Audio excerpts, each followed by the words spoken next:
کوئی کام کر رہا تھا تو کچھ مٹی زیادہ لگ گئی ہے، تو آپ جتنی مرضی جتن کریں وہ کسی کو ملنے کے لیے تیار کیوں؟ وہ اس لیے کہ وہ سمجھتا ہے جب تک صفائی نہ ہو بندہ اپنے آپ کو خود آسانی میں محسوس نہیں کرتا۔ میری بات کی سمجھ آ رہی ہے آپ حضرات کو؟ جس کا بٹن ٹوٹ جاتا ہے نا محفل میں، اس کی ساری توجہ محفل پہ نہیں ہوتی، اپنے بٹن پہ ہی ہوتی، حالانکہ کوئی بھی نہیں دیکھ رہا، کسی کو پتہ بھی نہیں، لیکن وہ بار بار غور کرتا ہے کہ یار ایک بٹن میرا کام ہے، کسی کی نظر پڑے گی تو کوئی کیا سوچے گا، اور گھر جا کے بھی وہ پریشان ہوتا ہے کہ تم نے یہ کیا میرے ساتھ سلوک کیا، آج مجھے وہ والی ویسٹ کوٹ دے دی جس کے 3 بٹن ہی کوئی نہیں تھے۔ میری بات کو سمجھیے گا، یہ اور آپ جتنے مرضی بڑے ہیں، آپ اپنے آپ کو بڑا محسوس نہیں کرتے۔ کپڑے ان دھلے پڑے تھے، دھونے والے تھے، حضور گھر تشریف لے آئے۔ اللہ کے رسول صلی اللہ علیہ وسلم نے فرمایا عائشہ انہیں دھو ڈالو۔ کپڑے جب دھل جاتے ہیں تو اللہ کی تسبیح کرنے لگ جاتے ہیں، یہ جب دھل جاتے ہیں تو اللہ کی تسبیح کرتے ہیں۔ صفائی ایک بڑا ضروری کام ہے، اور نبی پاک صلی اللہ علیہ وسلم نے اس کو پسند کیا ہے۔ ایک شخص حضور کے قریب سے گزرا تو اس نے بکھرے ہوئے اس کے بال تھے اور بڑے اس کی پراگندہ حالت تھی۔ کچھ لوگ آرٹیفیشل درویش بھی بن جاتے ہیں، میک اپ کر کے بھی درویش بن جاتے ہیں، یعنی بلا سارا کچھ گھر میں پڑا ہے لیکن کہتے نہیں میں درویش ہو گیا ہوں، تو اس کو بھی شریعت پسند نہیں کرتی۔ تو صحیح ستہ کے اندر یہ روایت موجود ہے کہ نبی کریم صلی اللہ تعالی علیہ وسلم کے پاس سے وہ شخص گزرا تو حضور نے بلا لیا اور بلا کر کے فرمایا یہ کیا حال بنایا ہوا ہے، تیرے کپڑے کس طرح کے، کنگھی کیوں نہیں کی؟ تو اس نے اس کی حضور بس وہ سرکار فرمانے لگے تیرے اوپر تو اللہ کا بڑا فضل نہیں، بڑی خیر نہیں، رب نے بڑا مال عطا کی؟ حضور بالکل ہے۔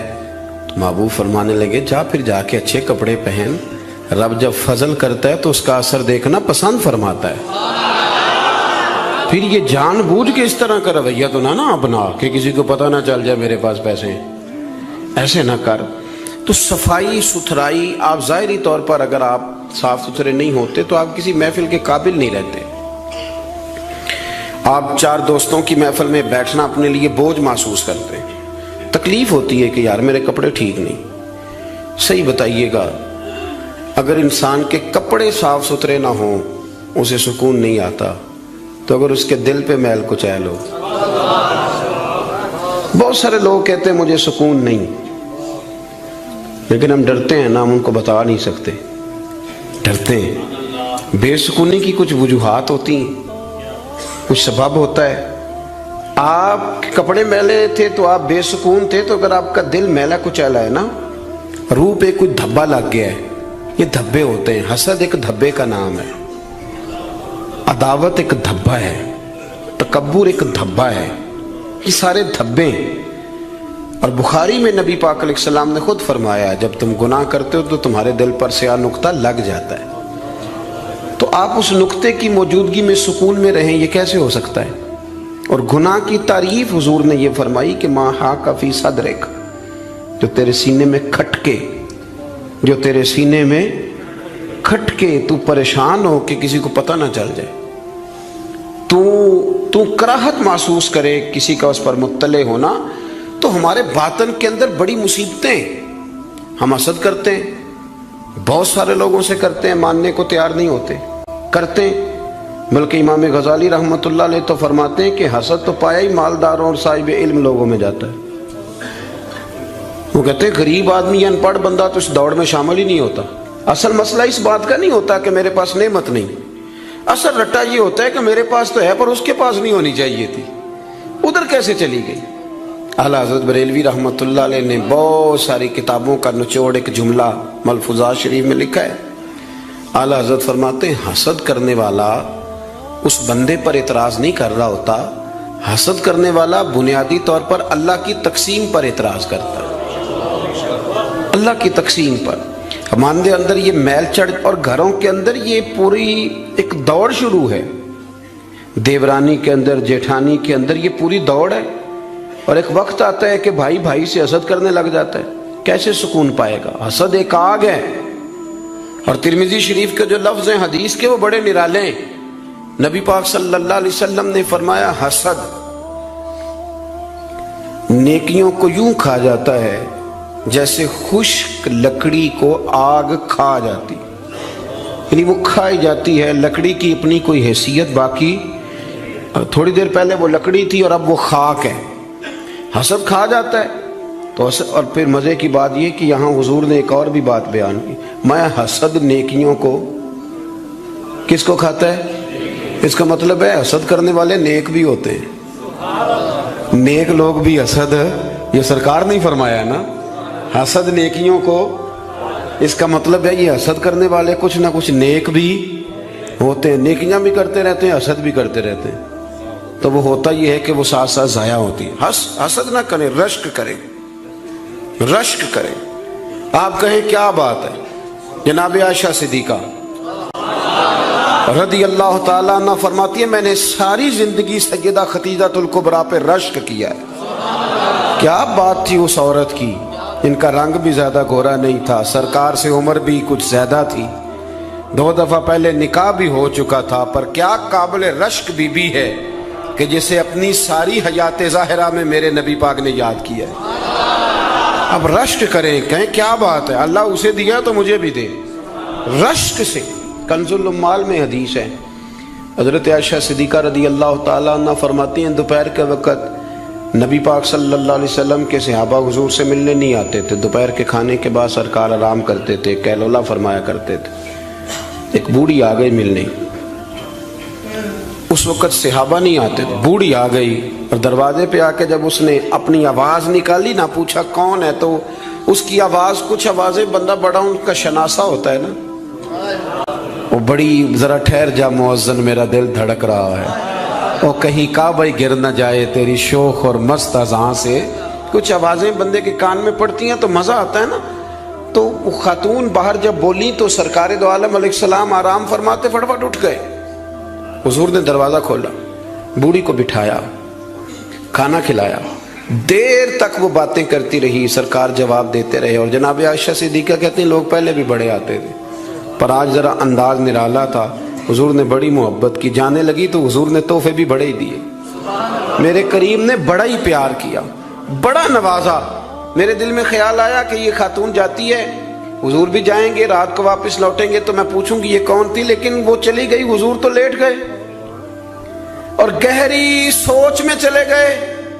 جناب عائشہ کہتے ہیں میں قربان جاؤں، میں قریب گئی، قدموں میں بیٹھ کے عرض کی حضور دنیا تو پہلے بھی بڑی آتی ہے، یہ بی بی کون تھی؟ تو میں نے بات کی تو حضور رو پڑے، اٹھ کے بیٹھے، سرکار فرمانے لگے عائشہ یہ بی بی میری پہلی زوجہ سیدہ خدیجہ الکبریٰ کی سہیلی تھی، ان کی سہیلی تھی یہ عائشہ، خدیجہ کے دور میں آتی تھی، خدیجہ کھانا کھلاتی تھی، وقت دیتی تھی، پیار کرتی تھی۔ فرمایا آج میں نے اس روایت کو زندہ کیا، حسن العہد من الایمان، تعلق اچھے طریقے سے نبھا دینا یہ بھی ایمان کا حصہ ہے۔ حضرت عائشہ اس کو بیان کر رہی ہیں، آپ دیکھیں صحابہ ایک دوسرے کی شان بیان کرتے ہیں۔ حضرت عائشہ صدیقہ سے پوچھا گیا، بخاری مسلم دیکھیے، توجہ ہے میری بات پر؟ حضرت عائشہ صدیقہ سے کسی نے پوچھا نبی پاک صلی اللہ علیہ وسلم کو سب سے زیادہ پیارا کون؟ جناب عائشہ صدیقہ سے پوچھا سب سے زیادہ پیارا کون؟ تو جناب عائشہ کہنے لگی یہ صاف ستھری بات ہے، سیدہ فاطمہ الزہرا۔ اس شخص نے فوراً پوچھا، مشکات دیکھیے اٹھا کے، اس نے پوچھا جی مردوں میں؟ تو آپ نے فرمایا فاطمہ کے شوہر علی المرتضیٰ۔ فوراً ایک دوسرے کی شانیں بیان ہو رہی ہیں، ایک دوسرے کی عظمتوں کا تذکرہ ہو رہا ہے۔ مولا علی شیر خدا کرم اللہ تعالیٰ وجہ الکریم فرمایا کرتے تھے میں تمہیں بتاؤں سب سے بہادر کون ہے؟ حضور بتائیے، فرمایا ابو بکر صدیق۔ فرماتے وہ بدر کی رات جب حضور کے چھپر شریف کا پہرا دینا تھا، چھپر کا پہرا دینا تھا حضور کے چھپر شریف کا، تو بڑا مشکل کام تھا، کون وہاں کھڑا ہو؟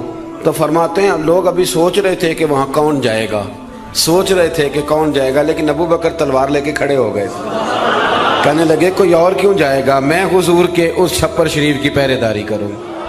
تو ایک دوسرے کی تعریفیں کر رہے ہیں، ایک دوسرے کی فضیلتیں بیان کر رہے ہیں، یہ رشک کرتے تھے۔ حسد ہمارے ہاں نا کر تعریف ہی رہے ہوتے ہیں، پر وہ ہلکا سا نچوڑے تو اندر سے اثر نکلنا شروع ہو جاتا ہے. لمبا بھی نہیں نچوڑنا پڑتا، بس ہلکا سا. کہتے ہیں باقی تو ساری باتیں ٹھیک تھیں، لیکن آپ نے دیکھا ہے آنے جانے میں نخرہ کتنا تھا. بس وہ نکل آیا، وہ نچوڑ لیا، وہ گیا کام سے، سارا کچھ ختم ہو گیا. وہ ایک بات نے طے، حسد نہیں کرے، آپ کو تکلیف دے گا، آپ اذیت میں آئے. پھر ایک اور بیماری ہے جس کا نام تکبر ہے. یوں جھک کے ملنے کا نام عاجزی نہیں، بلکہ حضرت سعدی فرماتے ہیں میں نے بڑے جھکے ہوئے دیکھے ہیں، گردن جھکی ہوئی ہے، دل بڑا اکڑا ہوا ہے.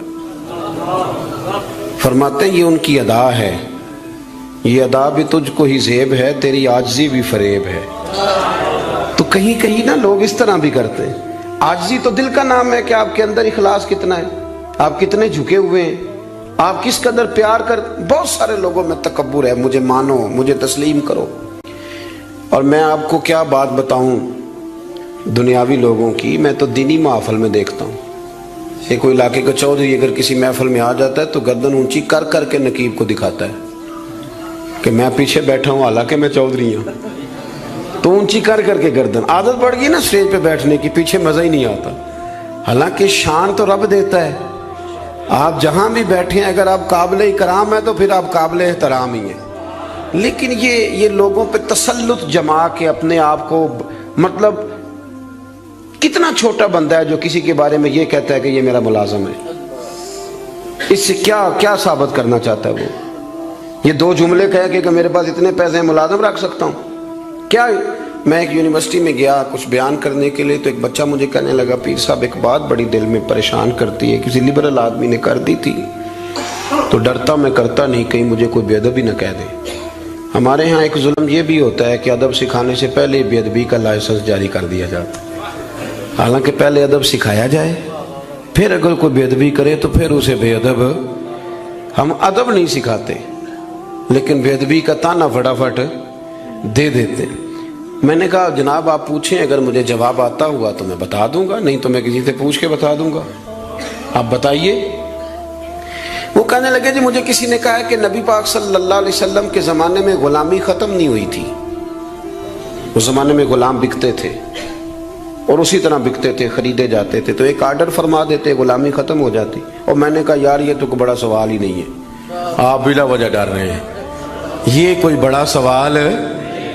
یہ حضور نے غلامی ختم کر دی تھی. آپ پڑھیے ابو داؤد شریف، ختم ہو گئی غلامی. توجہ ہے میری بات پر؟ ادھر دیکھا جی میری طرف. حضور نے غلامی ختم کر دی، غلامی رہی نہیں. کہنے لگے وہ کس طرح؟ میں نے کہا ابو داؤد شریف پڑھ لیں. حضرت ابو ذر غفاری رضی اللہ تعالیٰ عنہ فرماتے ہیں کلمہ پڑھنے آیا، جب واپس جانے لگا تو حضور نے بڑی نصیحتیں فرمائی. ان میں سے ایک نصیحت حضور نے یہ کی ابو ذر یاد رکھنا تمہارے غلام تمہارے بھائی ہیں. غلام تو وہ رہے ہی نہیں، انہیں تو مدینے والے رسول نے بھائی بنا دیا ہے. آپ کو کس نے کہا وہ غلام ہے؟ وہ غلام، میں سیاستہ کی روایت پیش کر رہا ہوں. فرمایا تمہارے غلام تمہارے، ادھر دیکھیں میری طرف، تمہارے غلام تمہارے بھائی ہیں. اور نبی کریم نے فرمایا جس طرح کا خود کھانا اسی طرح کا انہیں کھلانا، جس طرح کا خود پہننا اسی طرح کا انہیں. غلام رہے گا جب وہ آپ کے جیسے کپڑے پہنے گا. آپ وہ الگ بات ہے کہ جتنا مرضی وہ ہیومن رائٹس پہ بات کرے، انسانی حقوق کی تنظیمیں چلائے، غلام کو ملازم کو اس طرح کی روٹی نہیں کھلاتا جس طرح کی خود کھاتا ہے. اسے اس طرح کے کپڑے پہناتا نہیں جس طرح کے خود پہنتا ہے.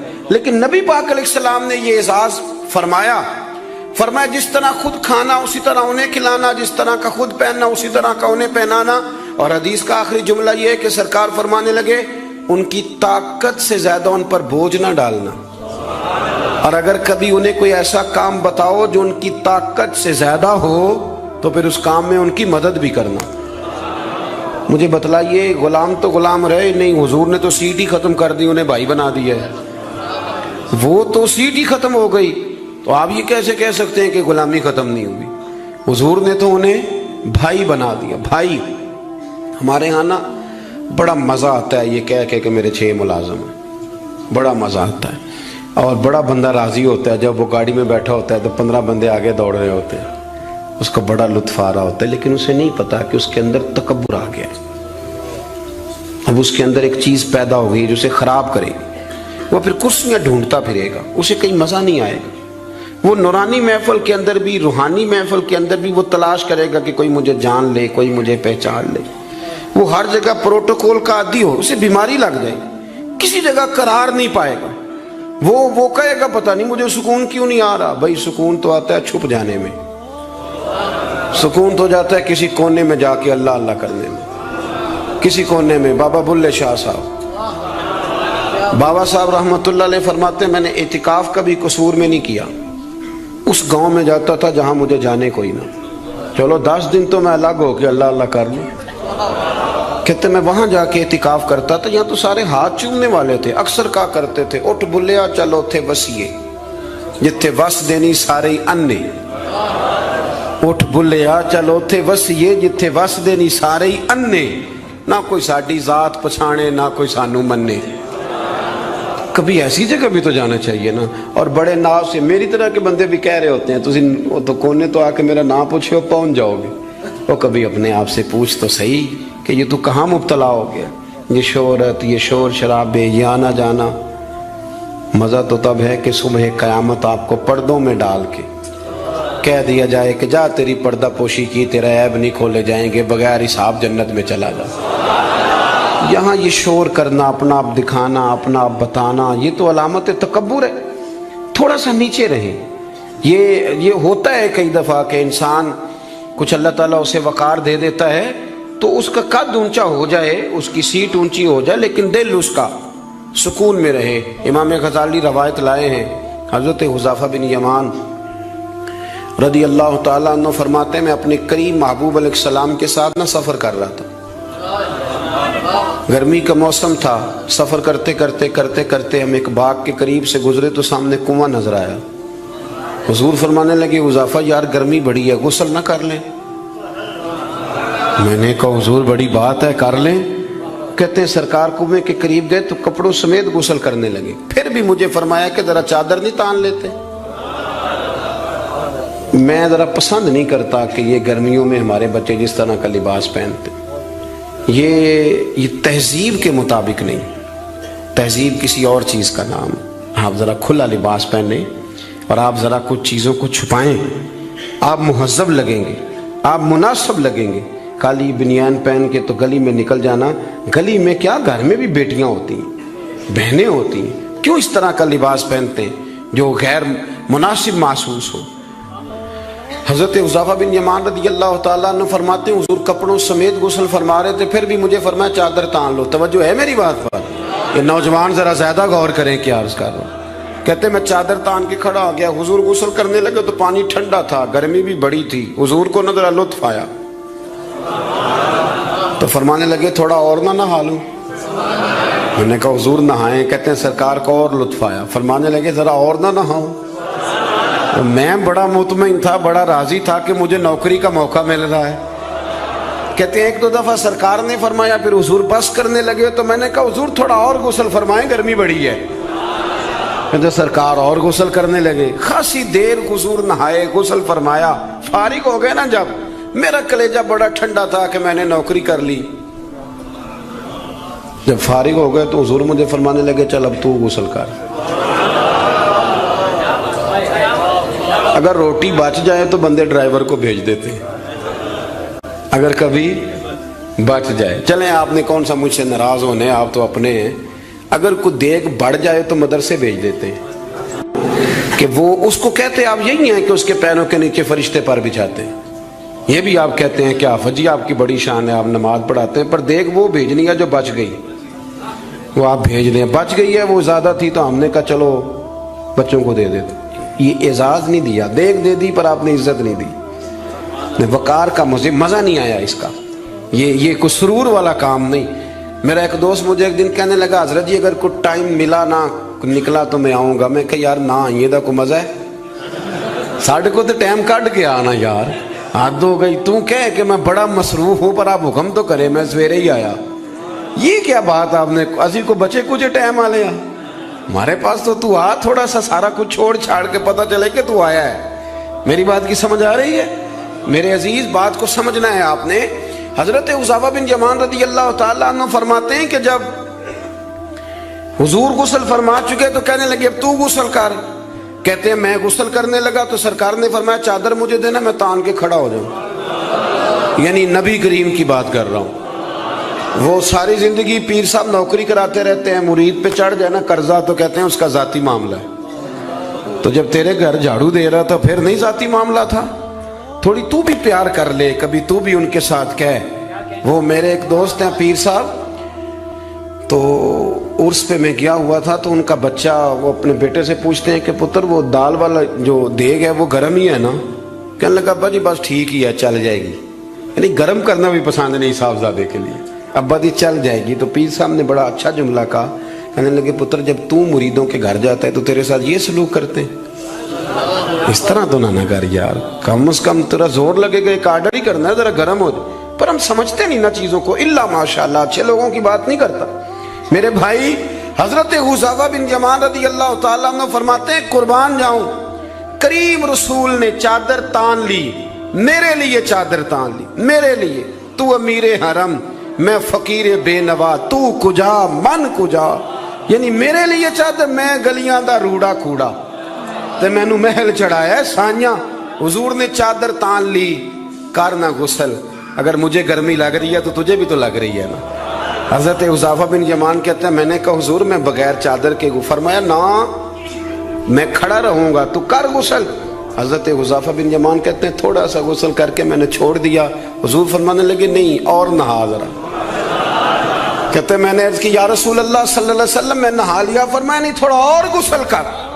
فرماتے میں نے اور غسل کیا. تھوڑی دیر کے بعد فارغ ہوا. میں نے کہا حضور مہربانی فرمائیں میں نہا چکا. تو فرمانے لگے نا ہمیں جتنی دیر میں نے کیا ہے تو بھی اتنی دیر غسل کر. حضرت حذیفہ بن یمان کہتے ہیں میں رو پڑا. میں نے کہا محبوبہ تیرے کرم پہ قربان جاؤں, اب بس کریں. حضور میں نہا چکا ہوں. تو حضور فرمانے لگے حذیفہ گھر سے کٹھے نکلے تھے نا, گرمی میں ایک جیسا سفر کیا ہے نا یار, تو غسل کر. مجھے اچھا لگا یار یہ کیا سٹیٹس ہم نے بنا لیا. ہم اپنوں کے بیچ بھی اسی طرح رہیں گے. ہم اپنوں کے بیچ جو ہمارے اپنے ہیں ہم ان سے بھی کبھی. میں مسجد میں بیٹھا ہوں باوضو, ابھی میں نے عشاء پڑھی ہے. کو دیانتداری سے بتاتا ہوں, میں بیمار ہو گیا تو بڑی میری ٹانگوں میں ٹائیفائڈ بخار تھا, تو بڑی سخت تکلیف میری ٹانگوں میں آئی, اذیت آئی. مجھے چلا نہیں جاتا تھا, چھڑی پکڑ کے میں چلتا تھا. میری اماں جی حیات تھیں, میں نے ان سے کہہ دیا کہ بڑی ٹانگوں میں درد ہے. تو میں سو گیا, میری آنکھ کھلی تو میری ماں میری ٹانگیں دبا رہی. میری ماں میری ٹانگ, اور میری جیسے آنکھ کھلی تو میں نے جھٹ سے اپنی ٹانگوں کو سمیٹا. میں نے کہا اماں جی آپ یہ کیا کر رہی ہیں؟ تو میری اماں جی نے کیا, وہ بیمار رہتی تھی, شوگر تھی, کہنے لگی پتر تو نہیں میری روز دباندہ. آپ بات کو سمجھے نا. وہ وقت گزر گیا, وہ انتقال کر گئی, 8-9 سال بیت گئے, پر وہ کبھی اس وقت کو یاد کرتا ہوں تو دل ٹھنڈا ہو جاتا. ہمارا تو سٹیٹس اتنا خوفناک ہو گیا کہ ہمارے اپنے ترستے رہتے ہیں کہ چلو 2 جملے پیار کے بول دے, 2 جملے, اور کسی کے لیے بھی نہیں یار, کسی کے لیے. سیدہ طیبہ طاہرہ حضرت عائشہ صدیقہ آپ فرماتی ہیں لوگوں ہم اس رسول کے ماننے والے ہیں جو جملوں کا بھی خیال کرتے تھے. کسی کی آج انداز تکلم کس طرح کا ہے, کوئی کس طرح, اس کا بھی حضور خیال کرتے. ایک دن مجھے گھر میں بیٹھے بیٹھے فرمانے لگے عائشہ جب تو راضی ہوتی ہے تب بھی مجھے پتہ چل جاتا ہے, اور جب تو ذرا تھوڑا سا دل میں کوئی بات رکھتی ہے تو پتہ مجھے پھر بھی چل جاتا ہے. تو جناب عائشہ کہتے ہیں میں نے فٹافٹ عرض کی حضور مجھے میری ماں روئے.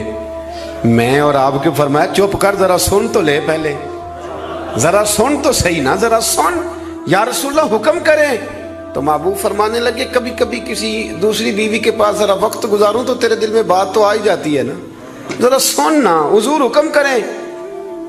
تو محبوب فرمانے لگے جب تو راضی ہوتی ہے نا تیرا طریقہ ہے کبھی کبھی قسم اٹھاتی ہے.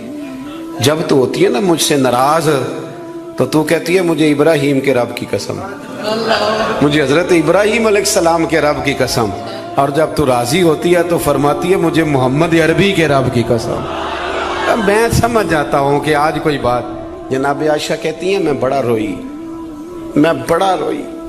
حضور نے فرمایا کیوں روتی ہے؟ میں پھر رو پڑی. حضور نے فرمایا میں نے تو تیرے احساسات بیان کر تو رو پڑی. کہنے لگی روتی اس لیے ہوں کہ اللہ نے کیسا کریم رسول عطا فرمایا، حضور لفظوں جملوں تک کا احساس، فکریں کس طرح کے بیان کر رہا ہے، آج اس کا ذہن کس طرف چلا گیا، اس بات کا بھی خیال ہمارا تو یقین کریں وہ بلند و باغ مزاج جانے ہمیں کہاں جا کے کھڑا کرے گا، کس جگہ پہ جا کے ہم رکیں گے۔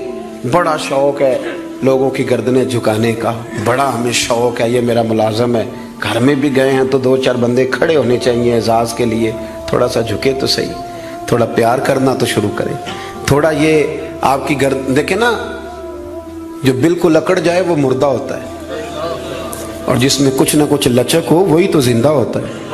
اگر آپ پکڑے ہوئے ہیں، اکڑ گئے ہیں آپ کو اپنے علاوہ، وہ کسی نے کہا تھا خدا مجھے ایسی خدائی نہ دے کہ اپنے سوا کچھ دکھائی نہ دے۔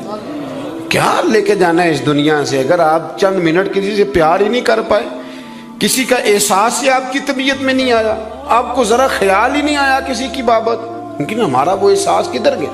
اصل بات یہ ہے کہ اندر تکبر چھپا لیا ہے، اب وہ نکلتا نہیں، کھٹکتا بڑا ہے، تنگ بڑا کرتا ہے، بڑی آرزو ہے کہ جانا جاؤں پہچانا جاؤں، سمجھتے نہیں۔ مولا کائنات شیر خدا علی المرتضیٰ حضرت مولا علی کرم اللہ تعالی وجہہ الکریم کوفے میں تشریف فرما تھے تو غلام سے کہنے لگے چل ذرا شاپنگ کرنے چلیں۔ کس سے؟ بول کے بتائیے۔ لے گئے ہو کبھی ملازم کو ساتھ؟ ہم تو ابا جی کو نہیں لے کے جاتے، حالانکہ ان کو کبھی کبھی لے جائیں تو انہیں بڑا اچھا لگے۔ کبھی کبھی والد صاحب سے کہیں نا کہ موسم بدل رہا ہے اور 2 جوڑے لینے چلے، ہم لے کے جائیں کبھی ان کو ساتھ بٹھا کے، ان سے کہ ابا جی آئیں میرے لیے کپڑے پسند کریں۔ ان بیچاروں نے بوڑھوں نے کیا پسند کرنا ہے، پر آپ ساتھ لے کے جائیں گے تو ان کا دل بڑا ٹھنڈا ہوگا۔ لیکن یہ کام بھی ہم یاروں کے ساتھ ہی کرتے ہیں، والد کو کہاں لے کر کے جاتے ہیں۔ مولا علی شیر خدا غلام سے فرمانے لگے چل نا یار کپڑے خریدنے۔ خادم کہتا ہے میں ساتھ گیا، حضرت علی نے 2 جوڑے خریدے، فرمایا آج 2 لینے بھی، ایک تیرا ایک میرا۔ کہتے ایک خاصا مہنگا لیا، ایک ذرا سستا لیا۔ میں فوراً سمجھ گیا مہنگا آقا کا ہے اور سستا اسی طرح ہی ہوتا ہے نا، مہنگا جوڑا آقا کا ہے اور سستا غلام کا ہے۔ کہتے ہیں تھیلے میں کپڑے ڈالے، میں نے اٹھائے، میں غلام تھا، وہ چوک آ گیا جہاں سے مولا علی نے اپنے حجرہ نور میں جانا تھا اور میں نے اپنے گھر جانا تھا۔ فرماتے ہیں وہ جگہ آ گئی، شیر خدا رضی اللہ تعالیٰ عنہ فرمانے لگے کہ لیا پتر میرے والا جوڑا مجھے دے دے، لا وہ میرے کپڑے مجھے دے دے۔ تو کہتے ہیں وہ بڑی ڈیفینیٹ تھی بات تھی، میں نے اسی وقت نکالا مہنگا جوڑا، جناب علی کو تھمایا تو حضرت علی فرمانے لگے یہ تو نہیں میرا۔ باتیں مزے کے لیے سنتے ہیں صرف، اگر ان کے سننے میں اتنا مزہ ہے تو اس پر عمل کرنے میں کتنا مزہ ہوگا، یہ بھی تو کبھی آپ محسوس کریں نا۔ حضرت مولا علی شیر خدا فرمانے لگے یہ نہیں میرا تو وہ دوسرا ہے۔ وہ کہتا میں نے ایک فلسفہ بیان کیا، ایک علت بیان کی، ایک لاجک میں نے بیان کی۔ میں نے کہا حضور آپ مہنگا پہنے کیونکہ آپ آقا ہیں، اور میں سستا پہنوں گا کیونکہ میں۔ تو حضرت علی نے فوری طور پہ حکم نہیں لگایا کہ نہیں تو دوسرا مجھے دے، عالم تھے نا، تو اس نے علت بیان کی تو پہلے اس کا وہ سبب توڑا، پہلے اس کی اس بات کا جواب دیا۔ دلیل کا جواب دلیل سے دینا چاہیے نا، کئی دفعہ لوگ دلیل کا جواب گالی سے دینے لگتے ہیں، یہ طریقہ غلط ہے۔ حضرت علی سے اس نے کہا ایک علت بیان، ایک سبب بیان، کہنے لگا حضور آپ چونکہ آقا ہیں تو آپ جوڑا پہنے مہنگا، آپ کپڑے استعمال کریں مہنگے، میں چونکہ غلام ہوں تو میں استعمال کروں گا سستے۔ تو حضرت علی کہنے لگے تو یہ والا فلسفہ نہ بیان کر، تو میرے والا کر، میں تجھے بتاتا ہوں ایک سبب وہ والا لگا لے، یہاں وہ حکم لگا۔ اس نے کہا حضور وہ کون سا؟ فرمانے لگے تو سستا مجھے دے نا کیونکہ میں بوڑھا ہوں، اور تو مہنگا استعمال کرنا اس لیے کہ تو جوان ہے، اور جو جوان ہوتے ہیں وہ مہنگے کپڑے پہنتے ہیں۔ فرمایا یہ والا نقطہ یہاں لگا نا، یہ کلیہ یہاں استعمال کر۔ تو خادم کہتا ہے کہ حضرت علی نے مجھے شان بھی دے دی، اعزاز بھی دے دیا، اور مجھے بات بھی سمجھا دی۔ تیسری بات ہے اس کا بھی ضرور خیال رکھیں ہمیشہ اپنی زندگی کے اندر، آپ کو سکون ملے گا، آپ کو اطمینان ملے گا۔ ہم نا آرام پسند بہت ہو گئے. سب سے زیادہ ہمیں پریشان وہ بندہ کرتا ہے جو ہمارے آرام میں تھوڑا سا خلل ڈالتا ہے. اسپیکروں پہ پابندی کیوں لگی بھلا؟ جھگڑے شگڑے اب کوئی نہیں ہوتے تھے، اب کہاں دور رہ گیا. اب تو صرف لوگوں کی نیند خراب ہوتی تھی، اور جو سوسائٹیوں میں رہتے ہیں نا ان کے لیے زیادہ مسئلہ تھا.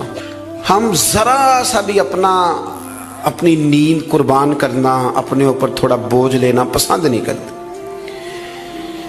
رات کو کچھ لوگوں کو جاگتے رہنا بڑا ضروری ہے. ڈاکٹر کے لیے اپنا موبائل آن رکھ کے اسے سونا چاہیے، یہ میری گزارش ہے. اس لیے کہ کسی وقت بھی کوئی مریض اس کو فون کر سکتا ہے. جو لوگ سیکیورٹی اداروں سے تعلق رکھتے ہیں ان پر ضروری ہے کہ وہ رات بھی اپنے موبائل کو آن رکھے. جن کی ذمہ داری میں کچھ لوگ ہیں، میرے پاس ایک ایسا نمبر ہے، رات بھر وہ نمبر، میرے پاس مدرسے کے بچے ہیں، وہ کسی وقت میری ضرورت پڑ سکتی ہے. مجھے سینکڑوں دفعہ کہا ہے گھر والوں نے بھی باہر والوں نے بھی کہ آپ اس کو بند کر دیں، تو میں کہتا ہوں پھر یہاں تو مدرسہ بھی بند کروں نا. کیا ہو جائے گا؟ مثلا نیند تو اگر اللہ آپ کو سکون دینا چاہے تو 20 منٹ کی نیند میں نیند پوری ہو جاتی ہے. اور اگر وہ مالک بے نیاز ہے، کبھی نہ سکون آئے تو سارا دن نہ بستر سے نکلے، سستی نہیں جاتی. صحیح کہہ رہا ہوں میں؟ تو تھوڑی اگر آپ اپنی نیند قربان کر لیں گے کسی کے لیے، کسی کو سکون دینے کے لیے، تھوڑی سی نہیں دیتے ہم. ہمیں تو بس یہ ہے کہ میرے لیے سارے جاگیں گے، میں نہیں اٹھوں گا کسی کے لیے. ہر آدمی ہائی الرٹ کھڑا رہے. اس سے انسان بہت بڑا خود غرض ہو جاتا ہے، اور جب وہ کسی کو سکون نہیں دیتا تو پھر اسے نیند بھی نہیں آتی. اگر ہم تھوڑا احسار کریں. حضرت انس بن مالک رضی اللہ تعالیٰ عنہ فرماتے ہیں رات کا وقت تھا، مدینے کے کونے سے چیخنے چلانے کی آواز آنے لگی بڑی شدت کے ساتھ. قاضی ایاز رحمۃ اللہ علیہ نے بھی لکھا ہے، اور بھی دیگر سیرت نگاروں نے نقل فرمایا ہے، ایک کونے سے نا تیز آواز چیخنے کی آنے لگی.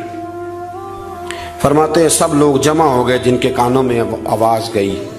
ہم نے نیزے، تیر، تلواریں، ساری چیزیں جمع کرنی شروع کر دی کہ ادھر جاتے ہیں اور جا کے دیکھتے ہیں وہاں کیا ہے. کہتے ہیں ہم تیاری کر چکے جب، اور ہم نے منصوبہ بنا لیا، اور جب ہم نے رخ پھیرا نا ادھر جانے کے لیے تو اللہ کے نبی صلی اللہ علیہ وسلم وہاں سے واپس آ رہے تھے.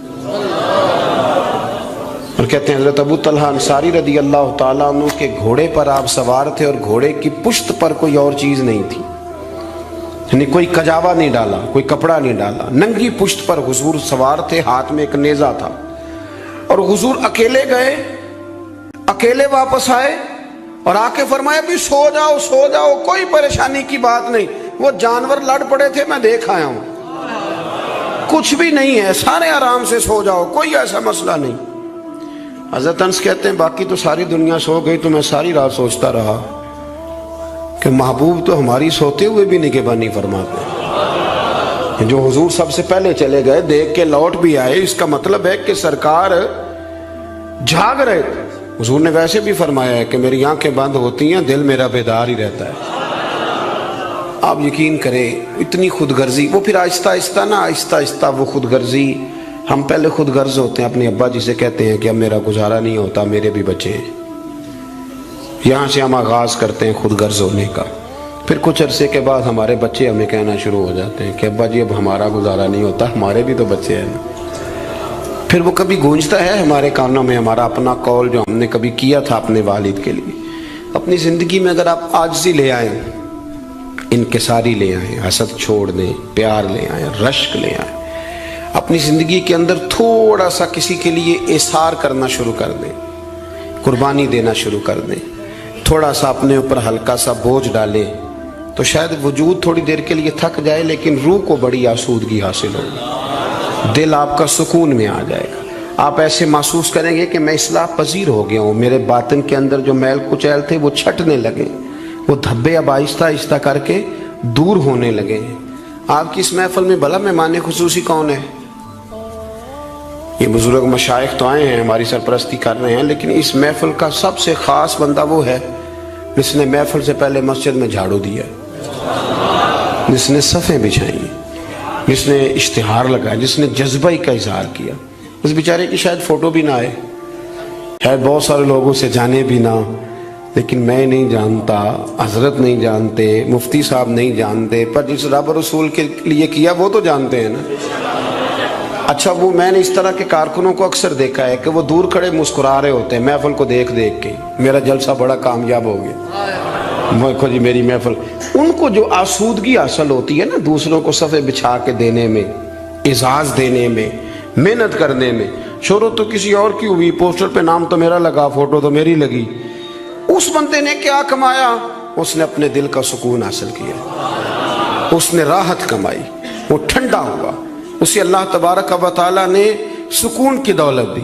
وہ رات کو جب سوئے گا تو کہے گا میں نے کمال نہیں کر دی، حالانکہ کسی کو کوئی پتہ نہیں، اس کی وہ جو ساری باتیں ہو رہی ہیں وہ رب رسول کے ساتھ ہو رہی ہیں، اللہ نبی۔ یہ والا سکون تلاش کریں، پھر آپ دیکھیں کتنی جلدی اللہ تعالیٰ آپ کے دل کو سکون دیتا ہے۔ یہ زیادہ دور نہیں ہے، یہ بہت مشکل کام نہیں ہے، کچھ چلے مجاہدے کرنے والا کام نہیں، یہ تھوڑا سا دل کی نگرانی کرنے والا